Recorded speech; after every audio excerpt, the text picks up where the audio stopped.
Hello students, good morning everyone. तो आज हम chapter motion in a plane lecture number second for class 11 में कुछ important terms related to vector discuss करेंगे। तो वो जो इम्पोर्टेंट टर्म्स हैं वो मैंने यहाँ पे आपकी नोट कर दी हैं। सबसे पहले है equal vector, second one is negative vector, third one is collinear vector, fourth one is coinitial vector, fifth one is unit vector and sixth one is coplanar vector. छोटी छोटी definitions हैं। सभी definitions इन नाम से ही आपकी बन जाती हैं। जैसे देखिए, सबसे पहले दे रखा है इक्वल वेक्टर। तो इसमें क्या करोगे, equal vector of a given vector. एक अपने पास गिवन वेक्टर है, उसका equal vector of a given vector is that vector whose magnitude and direction is same as that of given vector। जो हमारे पास वेक्टर गिवन है, मेरे पास एक वेक्टर था गिवन a, उसके बाद a वेक्टर मेरे पास गिवन वेक्टर हो गया, मैंने एक b वेक्टर बनाया जिसकी डायरेक्शन a के जैसी ही है, जो डायरेक्शन a की है वही b की भी है, and the length of this line or we can say magnitude of b is also same। यानी एक वेक्टर जिसका मैग्नीट्यूड और डायरेक्शन दोनों ही गिवन वेक्टर के बराबर हो, तो वो वेक्टर उस गिवन वेक्टर का इक्वल वेक्टर होगा। वो उस वेक्टर का क्या होगा, इक्वल वेक्टर होगा। तो यहाँ पे मैं लिख सकता हूँ vector a is equal to vector b। इनको हम क्या बोल लेंगे, इक्वल वेक्टर बोलेंगे। उसके बाद अगर कोई आपसे कहे कि इसका एक एग्जाम्पल बताइए, तो एग्जाम्पल बताने के लिए हम क्या करेंगे कि सपोज दो बाइक आपकी राइड कर रही है एक स्ट्रेट लाइन पाथ के ऊपर। दोनों बाइक किस पे मूव कर रही है, एक स्ट्रेट लाइन पाथ के ऊपर। दोनों की स्पीड सेम है और दोनों सेम डायरेक्शन में मूव कर रही हैं। Then after some time their displacement are equal, और उसका डिस्प्लेसमेंट क्या हो गया, इक्वल। इट मीन्स ये दोनों आपस में क्या हो गए, एक दूसरे के इक्वल वेक्टर हो गए। बाइक ए इज द मतलब एक और बी, दो बाइक हैं, तो एक तो वेक्टर में ए मान लेता हूँ और एक बी मान लेता हूँ, तो दोनों एक दूसरे के क्या हो गए, इक्वल हो गए। किसी को भी गिवन मान लो और किसी को भी हम क्या मान सकते हैं, उसके इक्वल मान सकते हैं। सही बात है कि नहीं। तो उनका जो डायरेक्शन है वो तो सेम हो ही गया, साथ में जो उसके डिस्टेंस है यानी length of the path curved है वो भी आपकी क्या होगी, बराबर। तो सेम डायरेक्शन और सेम मैग्नीट्यूड हो गए, तो उसको हम क्या बोल देते हैं, इक्वल वेक्टर बोल देते हैं। तो एक बार आप नोट जो और कर लीजिए, two vectors are said to be equal, two vectors are said to be equal vectors if they have equal magnitude and same direction For example, the velocities of two cars moving in the same direction, the velocities of two cars moving in the same direction and covers equal distance in equal interval of time, covers equal distance in equal interval of time। ठीक है। Second one है आपका negative vector. तो पहले आप इसको note कर लीजिए, two vectors of equal magnitudes, two vectors of equal magnitude but drawn in opposite directions are said to be negative vectors, are said to be negative vectors। ये आपका नेगेटिव वेक्टर, जैसे मेरे पास एक वेक्टर था given a और ऐसे ये दोनों इक्वल थे, लेकिन मैंने क्या कर दिया, इनकी डायरेक्शन को अपोजिट कर दिया, तो ये क्या हो गए, एक दूसरे के नेगेटिव वेक्टर हो गए। तो vector a and b are negative vectors. A का जो मैग्नीट्यूड है वो बी के बराबर है, लेकिन डायरेक्शन क्या होगी, अपोजिट, तो इनको हम क्या बोल लेंगे, नेगेटिव वेक्टर्स बोल लेंगे। क्लियर है। दो हो गया आपके इक्वल वेक्टर, नेगेटिव वेक्टर। बहुत इजी है सारे के सारे, एग्जाम्पल भी आपने नोट कर लिया। थर्ड वन आप नोट कर लीजिए, को लीनियर वेक्टर। नाम से ही पता चल रहा है, को means common, linear means line, उसको बोल लेंगे को लीनियर वेक्टर। नोट कर लीजिए, पहले समझे, चलिए पहले थोड़ा सा समझने की कोशिश कीजिए फिर नोट कीजिए।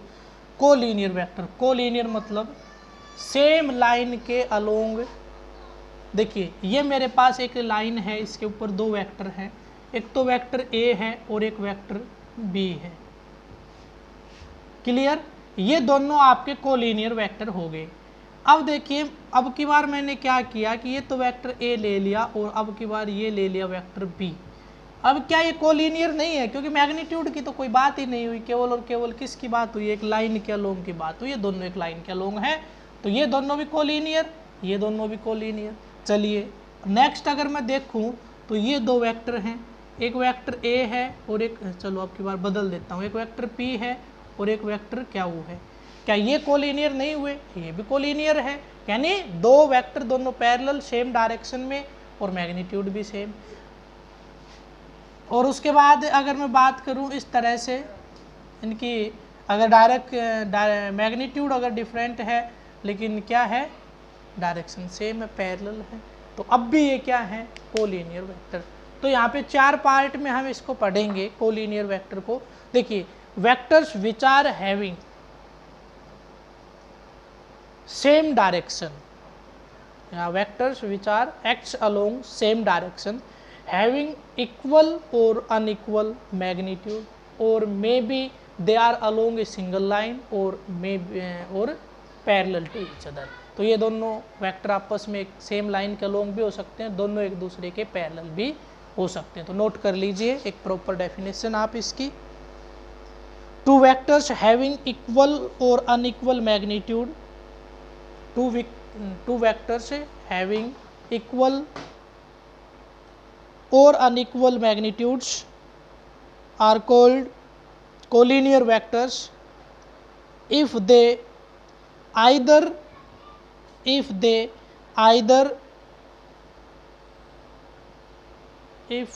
either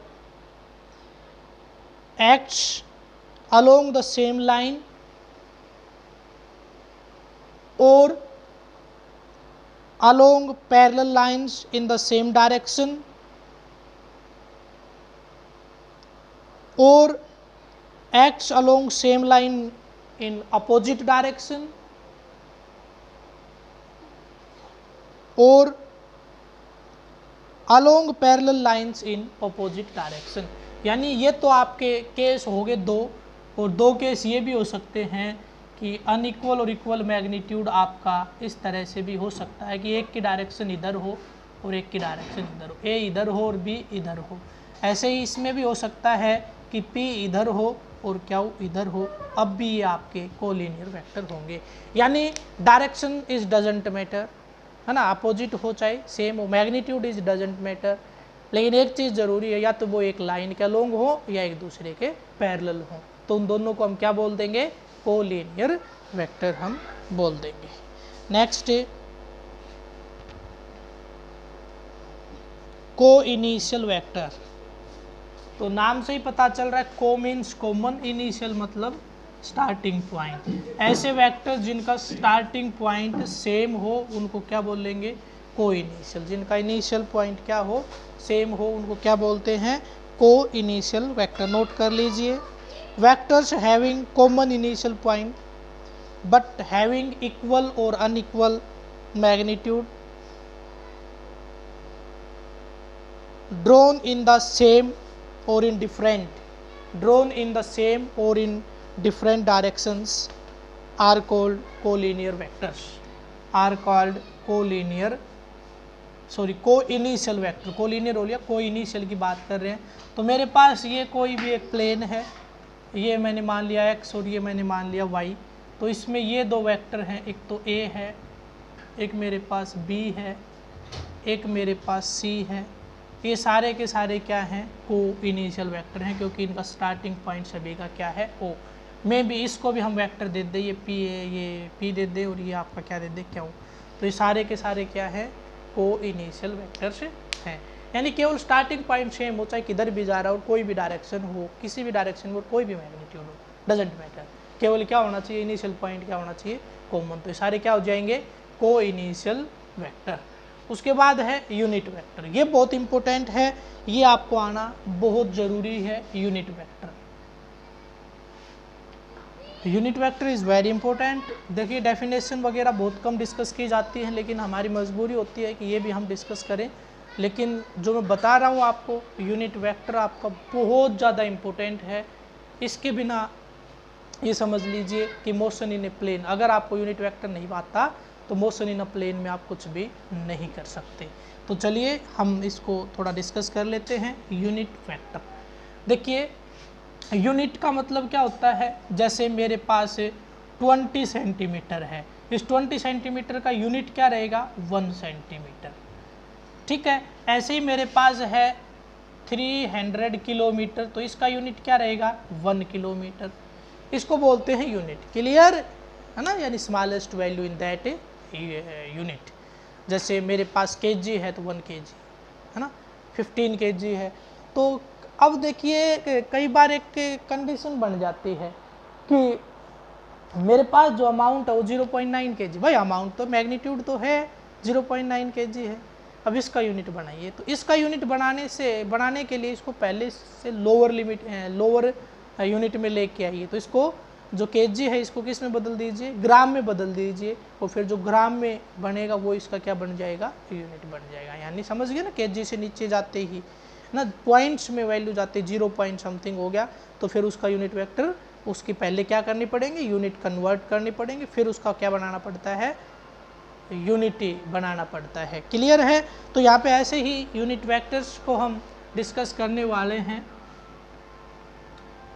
देखिए मेरे पास एक वेक्टर है, वेक्टर p है ना, ये मेरे पास एक वेक्टर है p, और एक और वेक्टर मेरे पास गिवन है जिसका मैग्नीट्यूड है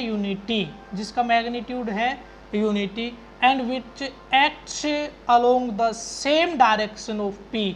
जिस डायरेक्शन में p एक्ट कर रहा है उसी डायरेक्शन में कोई और वेक्टर है n जो एक्ट कर रहा है, जिसका मैग्नीट्यूड क्या है, यूनिट। और जिस वेक्टर का मैग्नीट्यूड यूनिटी हो उसके ऊपर एरो की जगह पे कैप लग जाती है। क्या लग जाती है, कैप। याद रखना यूनिट वेक्टर के ऊपर हमेशा क्या लगती है, ये कैप लगती है। क्लियर। कोई भी वेक्टर हो अगर उसका मैग्नीट्यूड यूनिटी हो गया तो उसके ऊपर क्या लगा दिया जाता है, कैप लगा दिया जाता है, तो वो बन जाता है उसका यूनिट वेक्टर। तो यहाँ पे मैं कह सकता हूँ ये जो वेक्टर है ये इस p वेक्टर का यूनिट वेक्टर है, यानी n cap is the unit vector of vector p। Vector p का यूनिट वेक्टर कौन है, n कैप है। क्लियर है। तो नोट करिए एक बार, ये यूनिट वेक्टर क्या होता है, a vector of unit magnitude, a vector of unit magnitude and whose direction is same as that of the given vector, is called unit vector, clear है। यूनिट वेक्टर आपको समझ में आया। तो अब थोड़ा सा एनालॉजी हम इस यूनिट वेक्टर की पढ़ लेते हैं, इस थोड़ी सी एनालॉजी इस यूनिट वेक्टर की हम पढ़ लेते हैं। देखिए मेरे पास, मैं कंडीशन लेके या एक एग्जांपल लेके चल रहा हूँ। मेरे पास गिवन था वेक्टर a और इसका यूनिट वेक्टर था ये वाला, ठीक है। अब क्या हुआ कि एक एनालॉजी होती है, वेक्टर a में क्या क्या चीज़ इंक्लूड हैं, इस वेक्टर a का मैग्नीट्यूड और इनटू में इसकी डायरेक्शन ना, a ही है ये, ना कि मैंने यूनिट n लिया है, a ही लिया है। इट मीन्स इस वेक्टर a को मैं इस फॉर्म में रिप्रेजेंट कर सकता हूँ। इट मीन्स मैं इसको वेक्टर को इस फॉर्म में रिप्रेजेंट कर सकता हूँ। तो यहाँ से एक रिजल्ट और आया, अगर मैं किसी स्केलर क्वांटिटी को एक वेक्टर क्वांटिटी से मल्टीप्लाई कर दूँ, ठीक है, या फिर एक वेक्टर क्वांटिटी को एक स्केलर से मल्टीप्लाई कर दूं, then what will happen,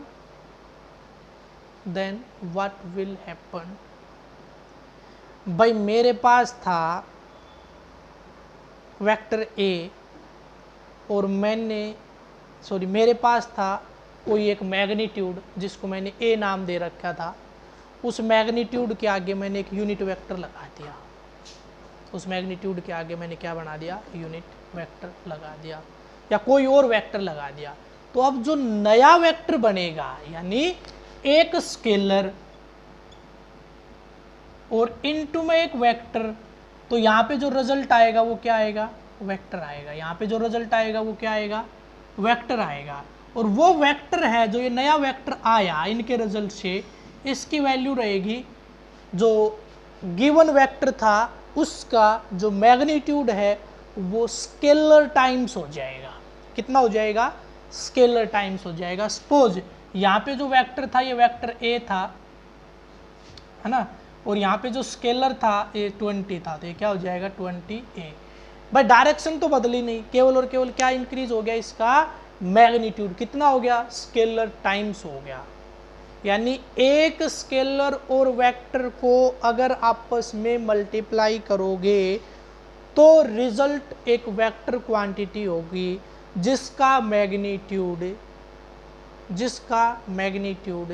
scalar times the given vector होगा।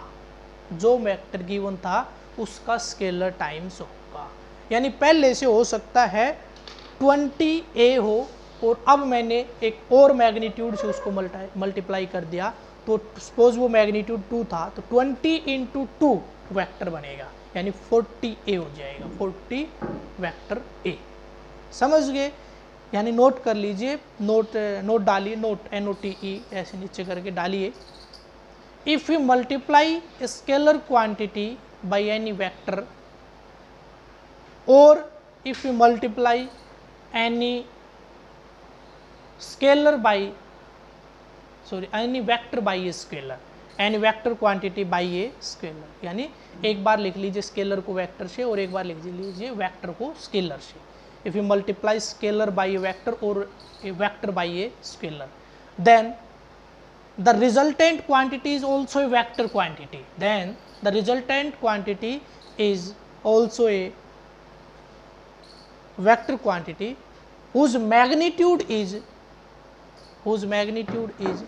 scalar times of the given vector, whose magnitude is scalar times of a given vector। Clear है?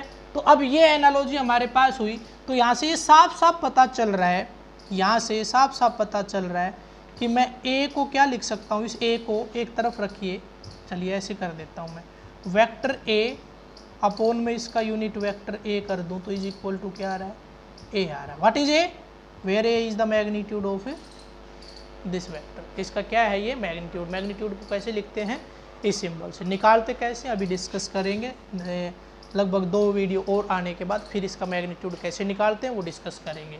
तो ये जो एनालॉजी है ये आपको याद रखनी है। ऐसे ही एक बार यूनिट वेक्टर अकेले को डिफाइन करके दिखा देना होता है। Unit vector a is also equal to vector a upon में मैग्नीट्यूड ऑफ वेक्टर a। ये लो भाई, ये थी आपकी यूनिट वेक्टर की वेक्टर्स के साथ एनालॉजी, उनके साथ रिलेशंस। ठीक है, यानी unit vector of a given vector is the ratio of the given vector to its magnitude, ratio of given vector to its magnitude.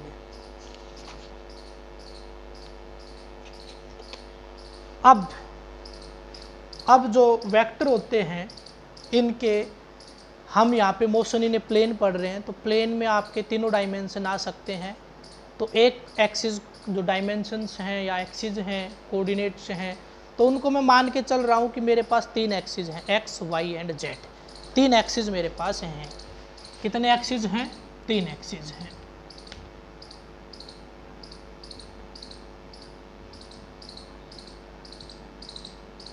तो देखिए कई बच्चों को यहाँ पे थोड़ी दिक्कत आ सकती है कि हेडिंग क्या बनाए, क्या लिखें। तो आपको शायद यूनिट वेक्टर तक लिख सकते हो जो मैंने बताया था यूनिट वेक्टर की डेफिनेशन। ठीक है। उसके बाद एक एग्जाम्पल लिखोगे यूनिट वेक्टर का, जैसे मैंने लिखा था। उसके बाद लिखोगे एनालॉजी। उसके बाद क्या लिखोगे? एनालॉजी। और उस एनालॉजी में आप जो मैंने प्रोडक्ट वगैरह करके दिखाए थे, vector a is equal to a into unit vector of a. फिर उसके बाद उनको इधर उधर करके दिखाया था, magnitude of a is equal to vector a upon में unit vector is equal to vector a upon में मैग्नीट्यूड ऑफ ए। ठीक है, ये एनालॉजी हो जाएगी। उसके बाद अगली हेडिंग बनाओगे some important points related to unit vector. Some important point related to unit vector. सबसे पहला पॉइंट उसमें क्या लिखोगे? फर्स्ट पॉइंट क्या बनाओगे? फर्स्ट पॉइंट बनाओगे for X axis. For X axis we use I cap as unit vector. ये fix होते हैं यूनिट वेक्टर। एक्स एक्सिस के लिए क्या लगाते हैं? Unit vector I cap. Second point क्या लिखोगे? सिमिलरली ऐसे लिखोगे for Y axis we use J cap as unit vector. Same ऐसे ही लिखना है। और similarly for Z cap we use, for Z axis we use K cap. किसके लिए? जेड एक्सिस के लिए क्या यूज़ करते हैं? यूनिट वेक्टर के। और इसके लिए यूनिट वेक्टर जे। यानी अगर कोई आपसे कहे कि किसी वेक्टर के पीछे क्या लगा हुआ है? आई कैप, मीन्स उसकी डायरेक्शन है अलोंग एक्स एक्सिस। अगर किसी के पीछे जे कैप लगा हुआ, उसकी डायरेक्शन अलोंग वाई एक्सिस। अगर किसी के पीछे के कैप लगा हुआ है तो उसकी डायरेक्शन है अलोंग जेड एक्सिस। ये फिक्स होते हैं, ये आपको पता होना जरूरी होते हैं। क्लियर है? Last one is coplanar vector. Vectors which are, note कर लीजिए, vectors which are exist in the same plane are known as coplanar vectors. Vectors which are exist in the same plane are known as coplanar vectors. ऐसे vector जो किस में exist करते हो? एक ही plane में, उनको क्या बोलते हैं? कोप्लेनर। अब जो कोप्लेनर वेक्टर होते हैं इनका मैग्नीट्यूड कुछ भी हो सकता है, डायरेक्शन कुछ भी हो सकती है, डजेंट मैटर ना। कोप्लेनर वेक्टर हैविंग सेम और डिफरेंट मैग्नीट्यूड और मे बी एनी डायरेक्शन, कोई भी डायरेक्शन उसकी हो सकती है। देखिए, एक वेक्टर ए है, एक वेक्टर बी है, ये वेक्टर ए है, ये वेक्टर बी है, ये वेक्टर सी है और ये वेक्टर डी है। ये सारे के सारे कोप्लेनर है। यानी ये बोर्ड मेरे पास एक प्लेन होगा, इस बोर्ड के ऊपर किसी भी डायरेक्शन में किसी भी मैग्नीट्यूड का वेक्टर अगर मैं ड्रॉ कर दूँ, लेकिन वो इसके ऊपर आना चाहिए, बोर्ड के ऊपर हम उसको ड्रॉ कर सकें, तो क्या हो जाएगा? आपका कोप्लेनर वेक्टर हो जाए। क्लियर? आज के वीडियो में इतना ही। थैंक्स।